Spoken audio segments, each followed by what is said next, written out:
Breaking news ఏంటంటే team India England జట్ల మధ్య జరుగుతున్న 5వ మ్యాచ్కు టాస్ ఆలస్యం అవుతోంది. టాస్ డిలే అవుతోంది. కారణం ఏంటంటే వర్షం రావడం లేదు, అలాగని మైదానం తడిగా లేదు, ఇంకా చెప్పాలంటే ఫ్లడ్ లైట్స్ సమస్య కూడా కాదు.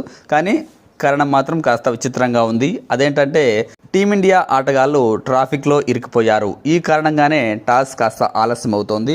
ఇక మిగతా విషయాలకు వస్తే మరికొన్ని నిమిషాల్లో టీమిండియా ఇంగ్లాండ్ జట్ల మధ్య చివరి T20 మ్యాచ్ జరగబోతోంది. ఇప్పటికే సిరీస్ ఓడిపోయింది. ఇక టీమిండియా ఈ మ్యాచ్ గెలిస్తేనైనా కాస్త పరువు నిలబడుతుంది. లేదంటే 4-0 తేడాతో సిరీస్ ఓడిపోవడం అంటే మరీ అధ్వాన్నంగా ఉంటుంది టీమిండియా పరిస్థితి. సో ఈ మ్యాచ్లో గెలిస్తే బాగుంటుంది. టీం ఎంతవరకు మార్పులు చేస్తుంది అన్నది చూడాలి. ఓపెనర్ విషయంలో అయితే ఎప్పటికీ ఎవరికి అనుమానం లేదు. అభిషేక్ శర్మ, వైభవ్ సూర్యవంశీ ఖచ్చితంగా ఈ మ్యాచ్లోనూ ఓపెనర్లుగా రాణిస్తారు.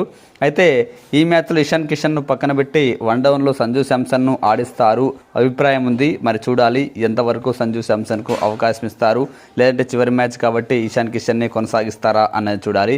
కెప్టెన్ శ్రేయస్ అయ్యర్ లాస్ట్ మ్యాచ్లో ఒంటరి పోరాటం చేయడం టీమిండియాకు బాగా కలిసి వచ్చింది.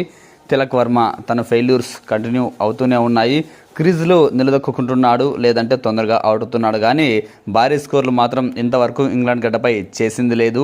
ఇక టీంలో అనవసరంగా ఒక ఆటగాడు ఉన్నాడు, ఒక ఆటగాడిని కంటిన్యూ చేస్తున్నారు అంటే అది మాత్రం ఖచ్చితంగా వాషింగ్టన్ సుందరే. బ్యాటింగ్లో పూర్తిగా ఫెయిల్, బౌలింగ్లోనూ అంతే. ఎక్కడా కూడా టీంకు నయా పైసా ఉపయోగం లేదు అసలు. ఇక అతని స్థానంలో ఏమైనా సూర్యాంష్ షిగ్డేవ్కు అవకాశం ఇస్తారా అన్నది చూడాలి. ఎందుకంటే ఎలాగూ స్పిన్ ఆల్రౌండర్ అక్షర్ పటేల్ ఉంటాడు కాబట్టి అతను పక్కన పెట్టే అవకాశాలే ఈ మ్యాచ్లో ఎక్కువగా ఉన్నాయి. ఎందుకంటే లాస్ట్ మ్యాచ్లో బ్యాటింగ్లో ఫెయిల్ అయ్యాడు. బౌలింగ్లో 1 ఓవర్ బౌలింగ్ వేస్తే దాదాపు 17 పరుగులు సమర్పించుకున్నాడు. సో వాషింగ్టన్ సుందర్ ఈ టీంలో లేకపోవచ్చు. ఇక ప్రిన్స్ యాదవ్ సూపర్గా బౌలింగ్ వేశాడు, వచ్చిన 2 అవకాశాలను యూజ్ చేసుకున్నాడు. హర్షదీప్ సింగ్ కూడా బాగానే బౌలింగ్ వేస్తున్నాడు. కాస్త కన్సిస్టెన్సీ మిస్ అయినా అతనికి అది అలవాటే కాబట్టి ఈ మ్యాచ్లో అద్భుతాలు చేసినా ఆశ్చర్యపోవాల్సిన అవసరం లేదు. ఇక ప్రసిద్ధ కృష్ణ, రవి బిష్ణోయ్కి ఎంతవరకు అవకాశం ఇస్తారు అన్నది చూడాలి. ఇక ఇంగ్లాండ్ టీం విషయానికి వస్తే ఇప్పటికే 3-0 తేడాతో సిరీస్ కైవసం చేస్తుంది కాబట్టి టీంలో ఎటువంటి మార్పులు ఉండకపోవచ్చు. ఓపెనర్ ఫిలిప్ సాల్ట్ సూపర్ ఫామ్లో ఉన్నాడు. బ్యాక్ టు బ్యాక్ హాఫ్ సెంచరీలతో రాణించాడు. జాస్ బట్లర్ రాణించకపోయినా ఇంగ్లాండ్ గెలుస్తుండడంతో అటు సీనియర్ కాబట్టి తనని ఈ మ్యాచ్లోనూ కంటిన్యూ చేసే అవకాశాలు ఉన్నాయి. ఇక Harry Brook, Jacob Bethell, Tom Banton, Sam Curran బ్యాటింగ్లో సూపర్ ఫామ్లో ఉన్నారు. విల్ జాక్స్ కూడా అవసరమైనప్పుడు పరుగులు చేస్తున్నాడు కాబట్టి ఎటువంటి ఇబ్బంది లేదు.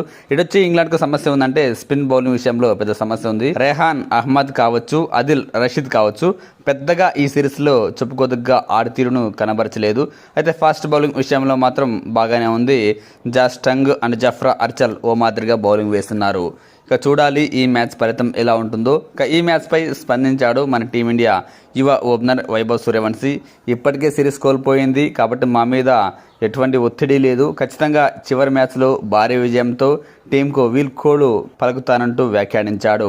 ఖచ్చితంగా చివరి మ్యాచ్లో ఇంగ్లాండ్ బౌలర్లను ఓ ఆట ఆడుకుంటామని, భారీ విజయంతోనే సిరీస్ను ముగిస్తామంటూ వ్యాఖ్యానించాడు.